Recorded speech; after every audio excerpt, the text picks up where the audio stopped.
Hello fam, ಇದು ಉತ್ತರ ಕರ್ನಾಟಕ ಸವಿರುಚಿ. Support ಮಾಡಿ, ಸಬ್ಸ್ಕ್ರೈಬ್ ಮಾಡಿ ಚಾನಲ್ನ. ರೆಸಿಪಿ ಸಬ್ಬಸ್ಗಿ ಪಲ್ಯ. ಇದಕ್ಕೆ ಕುದಿಸ್ಕೊಂಡಿರೋ ತೊಗರಿಬೇಳೆ ತೊಗೊಂಡಿದ್ದೀನಿ. ಇವಾಗ ಒಂದು ಪ್ಯಾನ್ಗೆ ಆಯಿಲ್ ಹಾಕಿ ಬೆಳ್ಳುಳ್ಳಿನ ಹಾಕ್ಕೊಳ್ಬೇಕು. ಹಾಗೆ ಉದ್ದದಕ್ಕೆ ಹೆಚ್ಚಿಟ್ಕೊಂಡಿರೋ ಹಸಿಮೆಣ್ಸಿನ್ಕಾಯಿ ಹಾಕ್ಕೊಳ್ತಿದ್ದೀನಿ. ಇವಾಗ ಇದಕ್ಕೆ ತೊಳೆದು ಸಣ್ಣಗೆ ಹೆಚ್ಚಿಟ್ಕೊಂಡಿರೋ ಸಬ್ಬಸ್ಗಿ ಸೊಪ್ಪನ್ನ ಹಾಕಬೇಕು. ಹಾಕಿ ಅದನ್ನು ಲೈಟಾಗಿ ಬಾಡಿಸ್ಕೊಳ್ಬೇಕು. ಸಬ್ಬಸ್ಗಿ ಸೊಪ್ಪು ಚೆನ್ನಾಗಿ ಫ್ರೈ ಆಗಬೇಕು. ಉತ್ತರ ಕರ್ನಾಟಕದಲ್ಲಿ ಮಾಡೋ ಜಾಸ್ತಿ ರೆಸಿಪಿನೇ ಹಾಕ್ತಿರ್ತೀನಿ.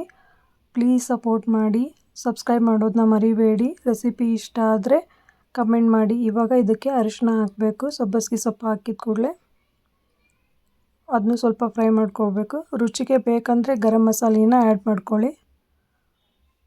ಗರಂ ಮಸಾಲೆ ಹಾಕೋದ್ರಿಂದ ಎಕ್ಸ್ಟ್ರಾ ಟೇಸ್ಟ್ ಕೊಡುತ್ತೆ. ನಾನು ಹಾಕಿದ್ದೀನಿ, ಮೇ ಬಿ ಕ್ಲಿಪ್ನ ಆ್ಯಡ್ ಮಾಡಿಲ್ಲ ಅನಿಸುತ್ತೆ. ಇವಾಗ ರುಚಿಗೆ ತಕ್ಕಷ್ಟು ಉಪ್ಪು ಹಾಕ್ಕೊಳ್ಬೇಕು.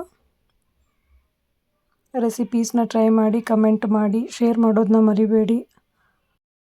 ವಿಡಿಯೋಸ್ನ ನೋಡ್ತಿರೋರು ಪ್ಲೀಸ್ ಸಬ್ಸ್ಕ್ರೈಬ್ ಮಾಡಿ ಚಾನಲ್ನ. ಇನ್ನೂ ಒಳ್ಳೊಳ್ಳೆ ರೆಸಿಪೀಸ್ ಬರುತ್ತೆ. ಹಿಂದಿನ ರೆಸಿಪೀಸ್ನ ಹೋಗಿ ಚೆಕ್ ಮಾಡಿ.